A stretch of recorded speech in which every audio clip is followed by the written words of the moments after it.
So welcome to this edition of Real Bikes and Real Bikers. This is episode 3. In episode 1 I was a person being interviewed by Jacob. It's his YouTube channel, and it's only fair that I now interview him about his biking history. So to begin, would you like to introduce yourself and tell us a little bit about how you got into biking? So my name's Jacob, I'm 55 years old, I work in IT. I did the normal thing of getting a scooter when I was 16 and then moving on to pass my driving test. I always kind of harboured a desire to ride bikes. I had friends who rode them, and so when I got to about 31, 32, I decided I'd go and take my bike test. It was about 1999. I did a intensive bike course, 1 week long. The end of the intensive bike course, I failed my test, and then I did another 3 days and did my test again, and I passed my test. But while I was doing my intensive course, I was riding a CB500, which isn't a massively powerful bike. It's what all the couriers used to use, but by comparison to every car I'd ever driven, it was incredibly quick. And I at least had the peace of mind to understand that I didn't have the maturity to cope with that sort of power. I knew that if I actually rode a bike, I would either lose my license very, very quickly, or I would lose my life, basically, through stupidity. So I didn't ride again until 2016.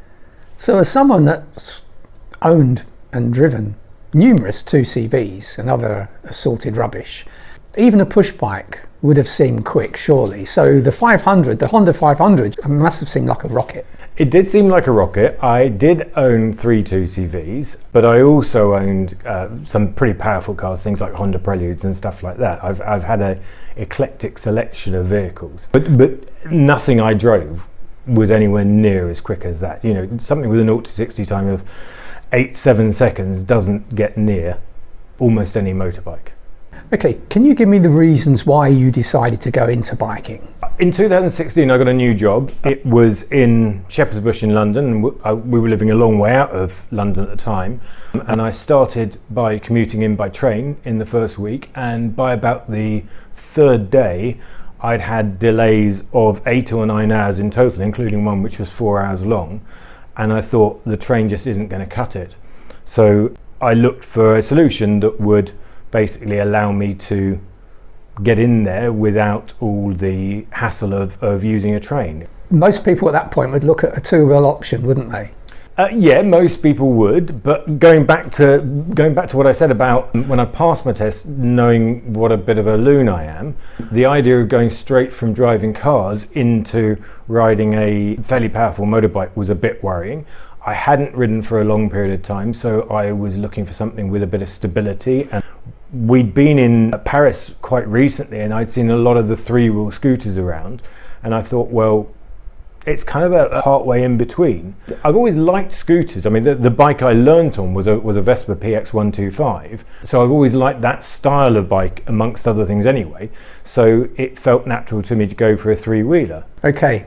The advantage you had, apart from the stability, was the amount of cover you had, because at one point you remember you had blankets or all sorts you attached to it. No, so with the scooter you could put a blanket over the front, a rain guard over the front so it went over your legs, and then your jacket was on, a reasonable sized screen, and I was commuting about 60 miles a day, 30 miles each way, of which 20-25 miles were on motorway, and so having that extra protection was quite nice.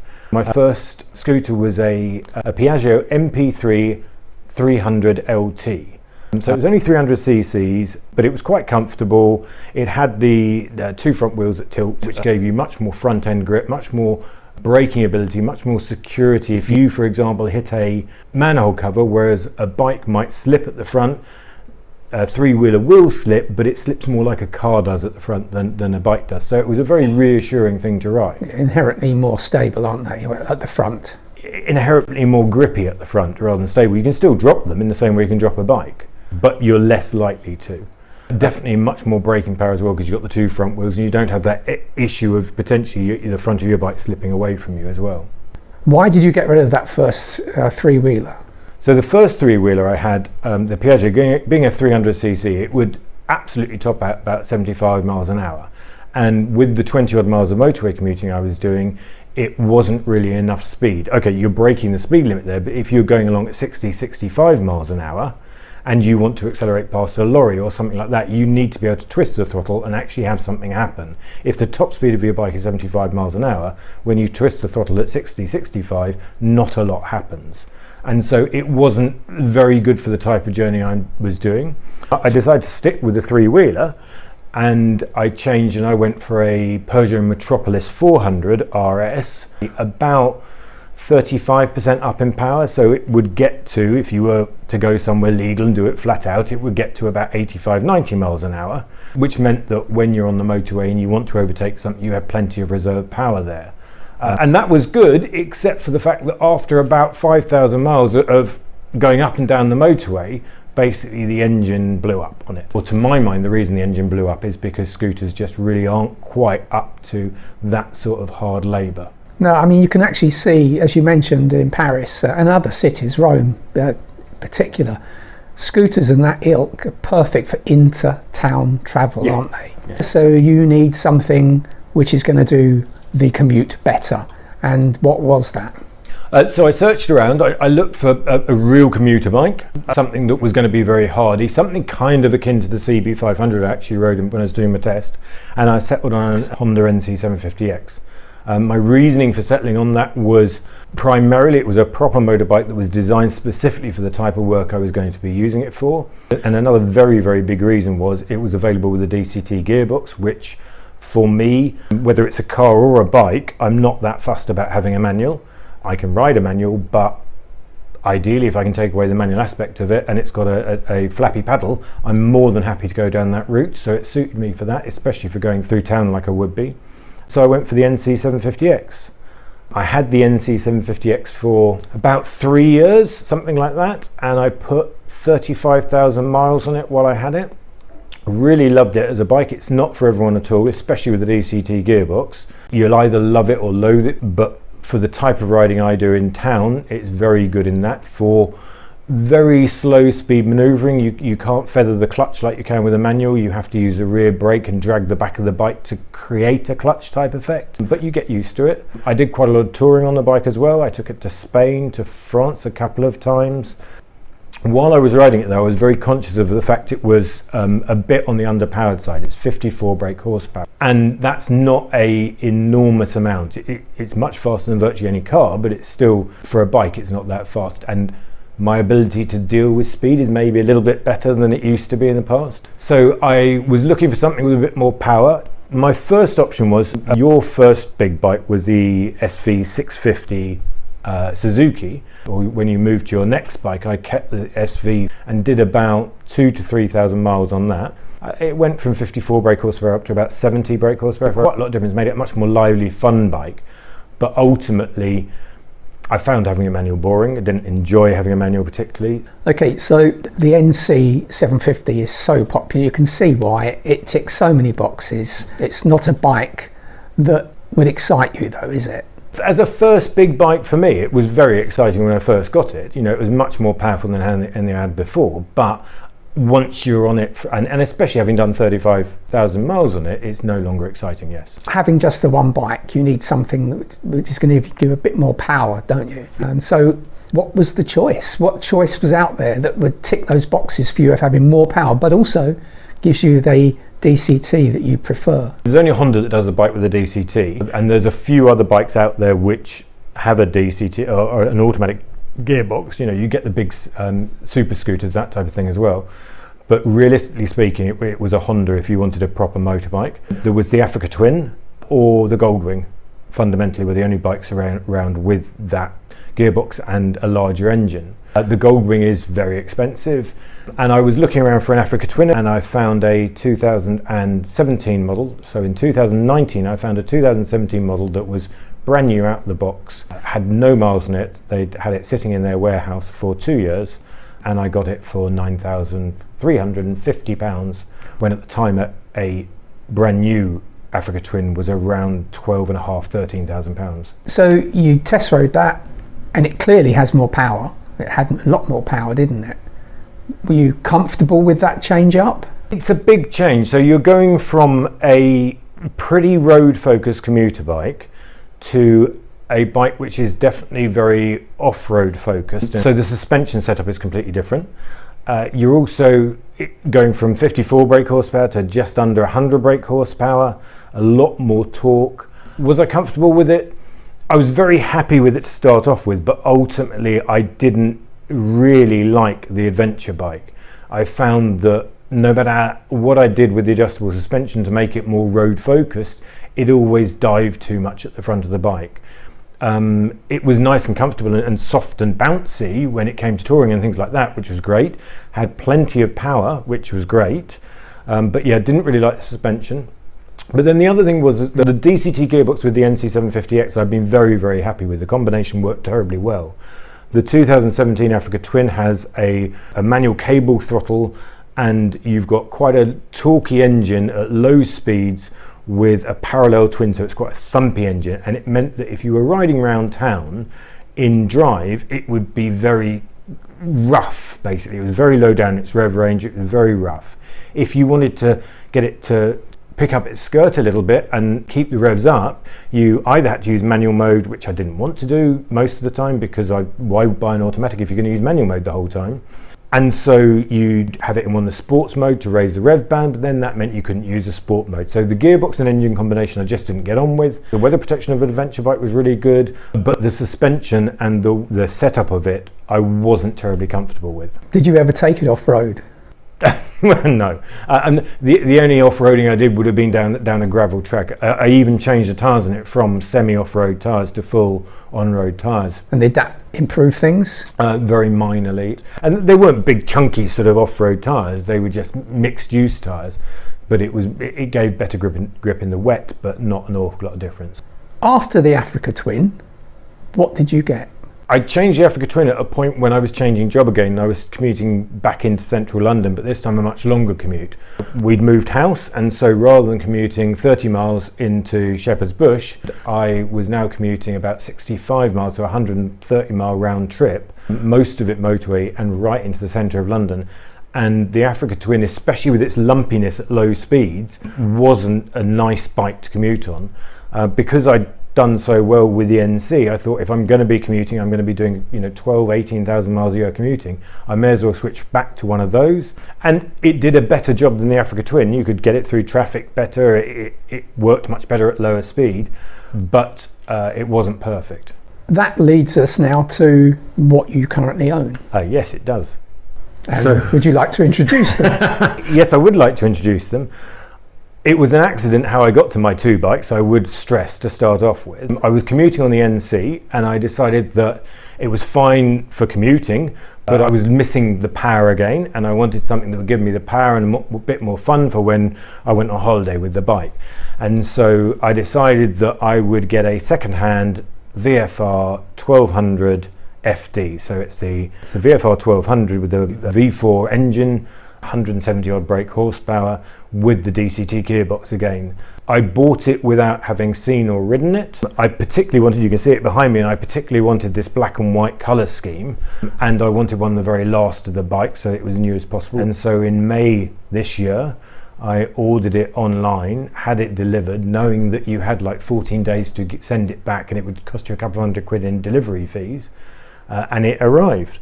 And to ride, I really enjoyed it, and that was going to be my setup. The NC750X for commuting and the VFR for going out and having fun on. And then I got a burst shock absorber on my NC halfway through a working week when I had to ride up the whole week. And despite having said I'd never take the VFR in, I thought it would be completely the wrong type of bike to take in the centre of town for commuting. I was forced to take the VFR into work. And it coped with it brilliantly. It was narrower than the NC was, and so it could get through traffic without any trouble, and it had lots of power, etc. to it. So for your motorway elements of your commute, the VFR really was a much better option, wasn't it? Yeah, as an overall, and also because it's got the V4 engine, the DCT gearbox is actually much smoother than even on the NC. So it's a very, very well matched bike between the engine and gearbox. and very well matched to going in and commuting in central London. It's a little top heavy and it's quite a heavy beast, so you can't weave in and out of traffic, but when it comes to filtering, it's really, really good at that. Is that the point you thought, okay, this is going to be my commute bike? No, I was still going to carry on with the NC commuting, but I quickly found that with the NC, with the amount of miles I was doing, I was so regularly having to adjust the chain that if, for example, I didn't remember to do it at the end of the week, halfway through the next week, I'd definitely have to adjust the chain. And you know, when you're doing long shifts and trying to then do maintenance on a motorbike at the same time, it wasn't fun.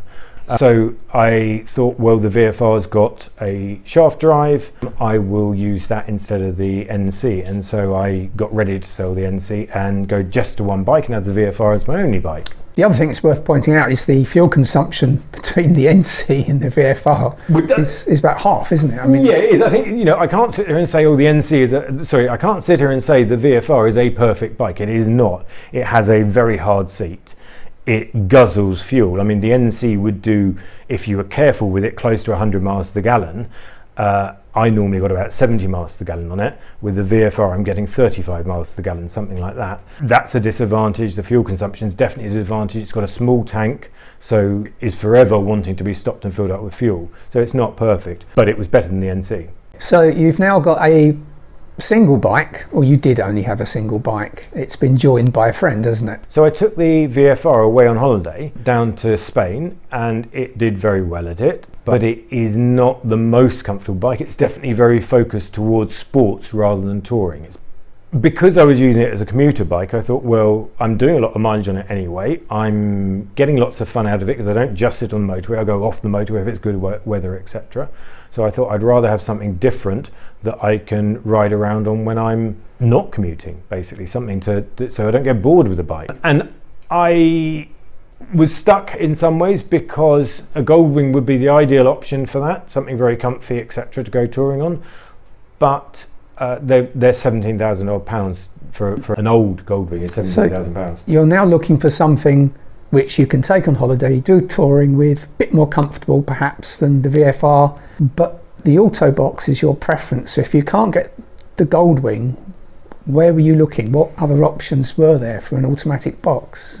So there weren't really an awful lot of options. There was the NT1100, so the new one that's based on the Africa Twin and a touring bike, but then you had the problem that it had a chain with it as well, which I would rather, you know, having got a shaft drive bike, I'd rather have stayed with a shaft drive bike. I looked at this bike's sister bike, so the VFR 1200X. That's quite a tall bike. It's a more road focused than most of the adventure bikes are, but it's definitely slightly adventure-y, but it's quite tall.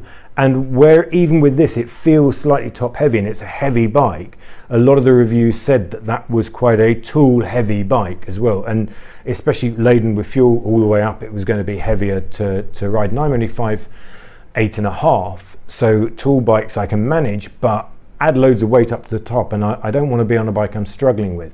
So I was really at a place where I didn't know what to get next, if I was honest.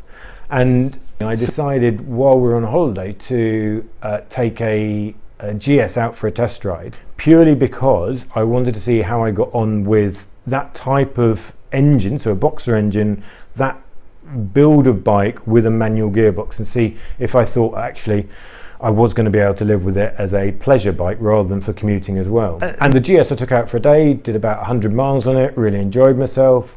I then took your 1250 RS out for a couple of hours as well, enjoyed riding that, but it was quite clear the GS was lots of wind protection, not as much as I might have liked, but it still had lots of wind protection, softish suspension, a bit too much travel at the front again that I wasn't very happy with, but I liked the engine and I liked the sort of riding position, etc.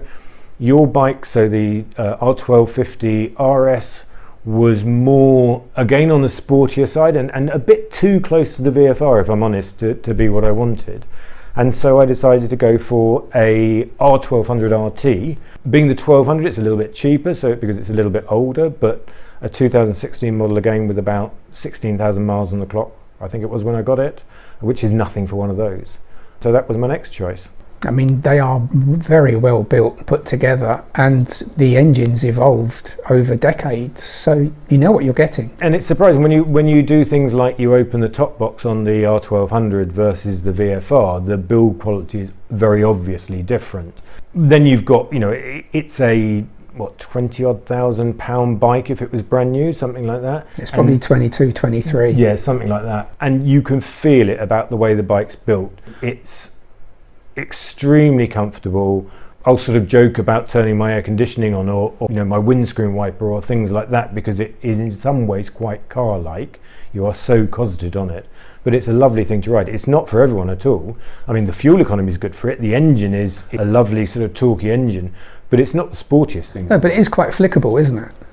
Reasonably, yeah. Switching between the two bikes, it's hard. I'm very used to, I've done 9,000 odd miles so far on the VFR, and I'm very used to it. I get on the R1200RT and I'm less used to it, so I've only done about 3,500 miles on it so far, so I'm not really at ease and comfortable with it. I can talk about it, but you see lots of people taking them on sort of grand adventures around the hairpin bends everywhere, so it is a manoeuvrable bike, yes. Okay, so thank you for telling us what your current bikes are. You've given us your bike history. Now, as a feature of this series, we ask people to look at what they would like to have, what their dream bike garage would look like. So if you could have 4 additional bikes, money no object, what would they be? The first of the 4 would have to be a Goldwing, and it would be a pretty much brand new white one and a Tour. Though I prefer the look of the bagger, I want to go away in it. At the end of the day, I can't go away with virtually no luggage. I want to have as much in there as possible, so I'd have to buy the Tour. But I think they're a beautiful bike. I know from all the reviews that the matching of the gearbox and the engine are very good on it, and I know they're actually surprisingly easy to ride, and they're beautiful, absolutely beautiful to look at. My second choice is a bit of a strange one. It's a Honda NM4 Vultus. It's a bike that's built on the same platform as the NC750X, so there's nothing to do with power or anything like that, but it looks like a Batman bike basically. And despite the fact that I know that it would never have enough power for me or anything like that, I just adore the look of the bike, and so I would just like to have that almost like a collector's item that I would definitely ride, but that I could look at and just think how gorgeous I think it is. It's a real Marmite bike because loads of people hate it, including yourself. Yeah. But yeah, so that would be number 2. Number 3 would be another bit of a left field one, and it's going back to the roots about having 3 wheels, in that I like the stability and the trackability of that, and I would love to try and own a Yamaha Niken GT. Though I know that they get criticised because they've essentially got the MT09 engine, I think it is, in there, and so it's the 3 wheels add a lot of weight to the bike, and so it's not meant to be super powerful. But I wouldn't ride an R1200RT if I wanted super powerful the whole time. So I think it would be enough for me, but I'd like to try on a really big bike what it's like having that extra front end grip, and also to look at again. I think they are absolutely gorgeous. They look like some demented insect at the front. They're really unusual looking bikes. Definitely unusual. Yeah. And then the last one is a bit more conventional. Most of the bikes I talk about have got lots and lots of weather protection, but having ridden things like the SV650, you know, if it's a hot summer's day, having a naked bike is really nice. And so I kind of looked around at what naked bikes I might have if I was going to have one of those in my stable, and I'd like to have a R9T BMW. Again, the boxer engine I really like. The 1250 boxer has got another 10 brake horsepower, so it's a little bit more preppy, and it's a beautiful looking bike. Oh, I agree, it really is. Okay, well thank you very much for sharing your biking history. That's right. Thank you very much for watching this edition of Real Bike, Real Bikers. If you'd like to leave any comments, please do so. If you're interested in appearing and telling us your biking history, please look in the description of the video for contact details if you'd like to be a part of this. Thank you. Pajama flip.